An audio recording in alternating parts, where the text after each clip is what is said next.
Hey friends, I just got done shopping at the Dollar Tree and I am very excited about dinner tonight. We're having one of my favorite dishes, and unlike the frozen Mrs. T's that I ate growing up, we're making the real deal tonight. We're making some fresh homemade pierogi. As close as we can anyway with Dollar Tree ingredients. I am so excited about this pierogi dinner, y'all. These are the ingredients I'm going to be using. All of this was purchased from the Dollar Tree. I have flour and eggs for the dough, potato and cheese for the filling, and then some margarine to fry them in. This is a pretty standard pasta dough that I'm gonna make. Some pierogi recipes don't use eggs for the pasta dough, some do, some use sour cream. There's all different kinds of ways you can do it. For this particular batch of dough, I'm using 4 cups of flour, a pinch of salt, and I'm gonna use 3 eggs for this. I have a cup of water here.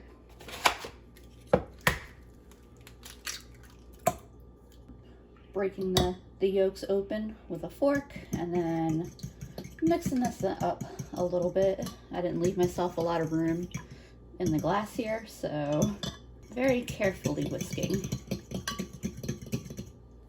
And then I'm just dumping my wet ingredients here into my dry, and I'm gonna stir that around. As it starts to come together, I'm abandoning the fork and using my hands. And then I'm gonna go from the bowl to my counter. And I'll work to get all this incorporated in there. If my dough's a little too dry, I can add a little bit of water. This will get kneaded for just a few minutes. That didn't take too long at all, just a couple minutes. I'm really happy with how my dough turned out. I'm going to cover this for at least 15 minutes, and while that's happening, I'm about to start on the potatoes. The directions for the potatoes call for 2 cups of water, 3 tablespoons of butter, and 3/4 of a cup of milk. I'm not adding milk because I'm not technically really trying to make mashed potatoes.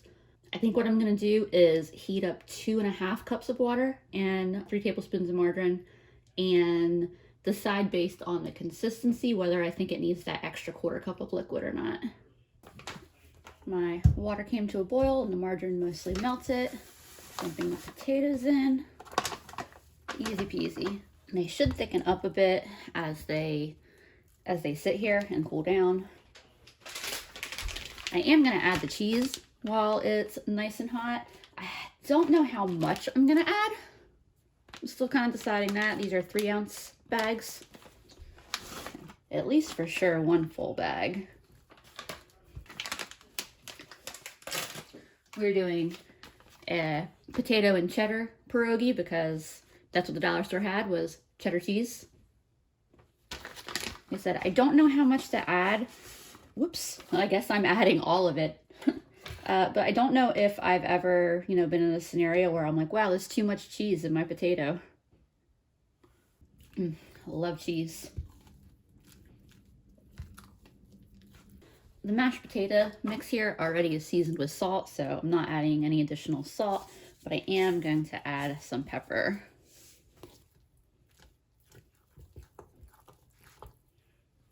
I just made the decision that I'm going to add a little onion powder to the mix too.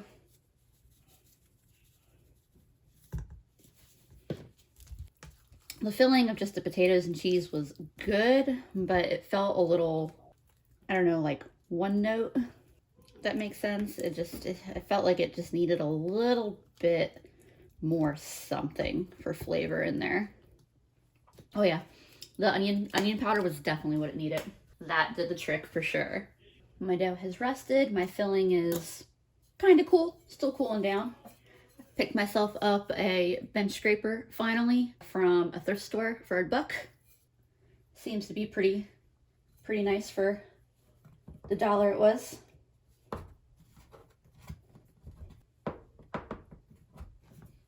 Honestly, I'm wondering if 1/4 is even going to be kind of a lot for my counter space, but we'll see. I've got some extra flour here too, and then I'm going to try one of the mason jar rings to cut my pierogi shapes out.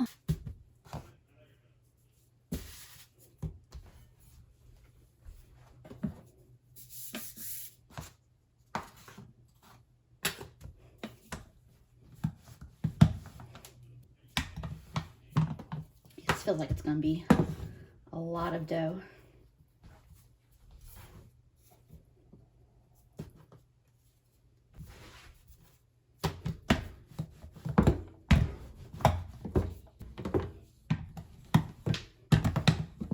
Alright, hopefully these are rolled out thin enough.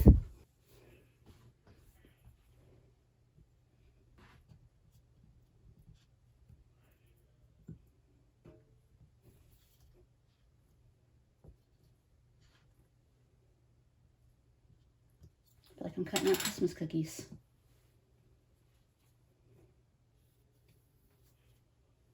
My filling's not quite as thick as I would have preferred, but we're gonna work with what we got, and I'm sure it will be fine.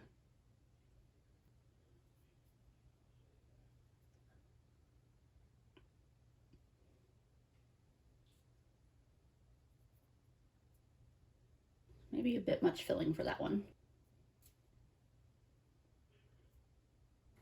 All right, first one came out pretty ugly here, but we're gonna keep going.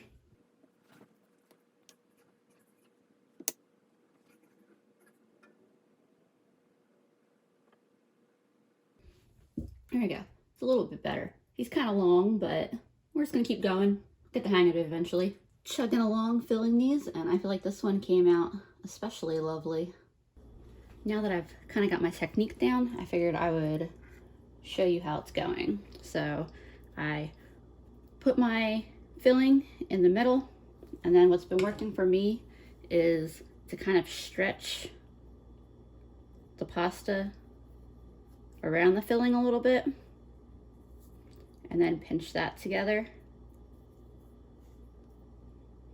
and then dust my fingers with a little bit of flour so that way I can really pinch the edges without it sticking to my fingers.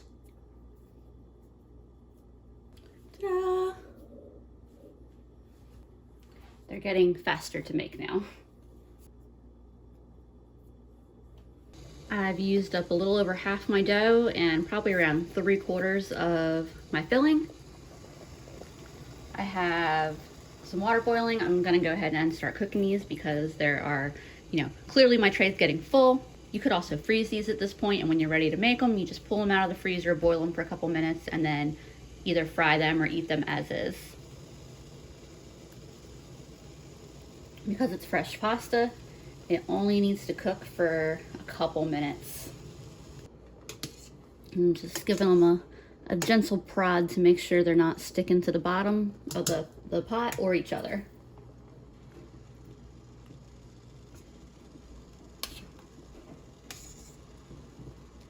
I am going to fry these up in a pan, but I could not help but to go ahead and try one now. Oh, y'all, that is a good pierogi. Coming up next is some bonus content. Obviously, this isn't a Dollar Tree ingredient right here. I did not pick up a sweet potato at the Dollar Tree. I have a coworker who farms sweet potatoes, and he shared a bunch of them, so I wanted to try out a sweet potato pierogi. Fun fact, the sweet potato is North Carolina state vegetable. We produce something like half of the sweet potatoes for the entire country. Sweet potatoes are one of my favorite foods, and we are the sweet potato state. And yes, I know I should have washed this potato before putting it on my counter, because now I gotta clean my counter again. I've got some margarine melted in this pan here.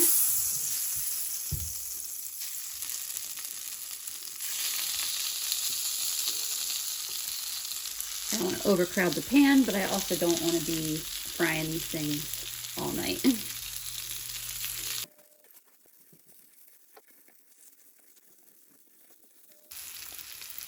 Probably could have waited another minute before flipping them, but they're starting to fry up, get some color on them.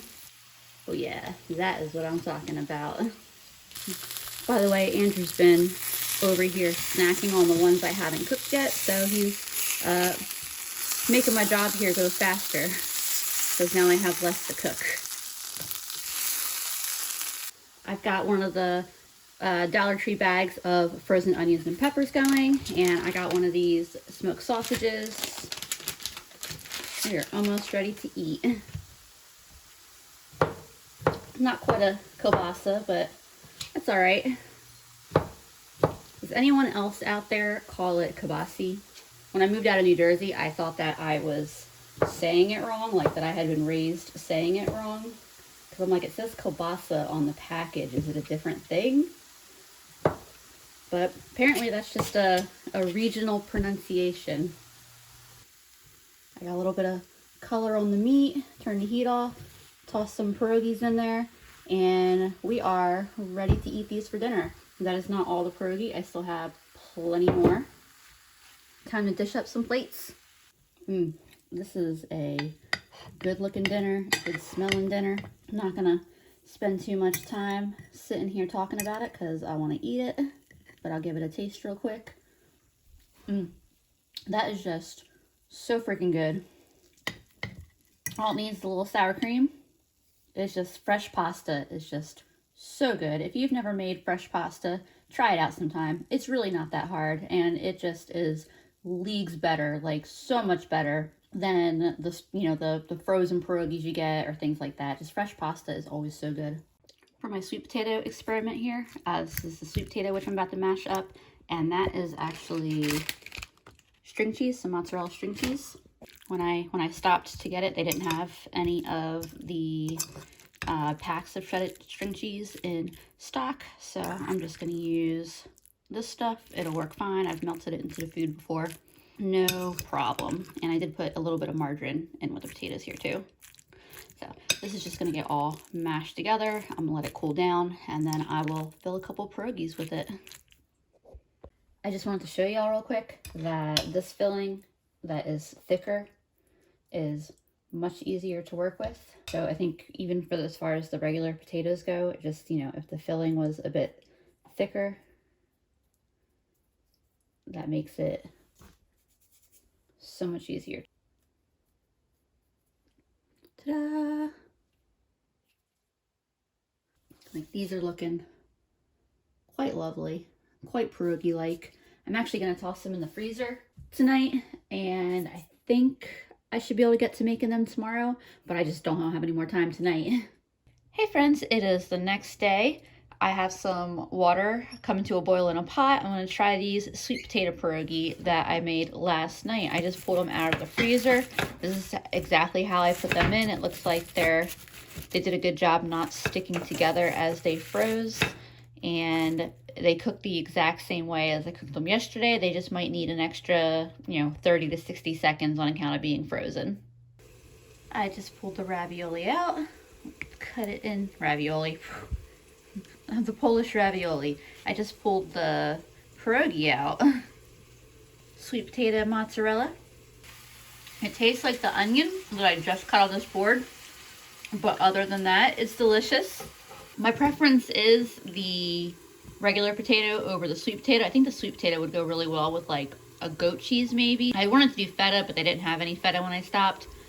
We are going to eat these, since I didn't get to them last night, we're going to eat these as a side with dinner tonight. So we're going to be having them with some grilled onions and some pork chops, and I think that that'll actually go really well with the sweet potato flavor. All right, these are looking good. I roughed that one up a little bit, but it's okay because it's going to taste good. Here's my finished plate for tonight. The pan-fried pork chops, some pierogi, some onions, and a little bit of sour cream. Obviously, tonight's not the full Dollar Tree meal. That was last night, so it's okay. The potato pierogies last night, amazing. The sweet potato pierogies, solidly good, but it's a recipe that I would like to tweak. I remembered I had a little green onion in the fridge to add. I'm gonna go enjoy this dish, but I hope that this video inspired you to try out your own pierogi, to be creative with the recipes and ingredients. Cooking should be fun. The only way to learn is to try things out. Bon appetit, and I'll see y'all next time.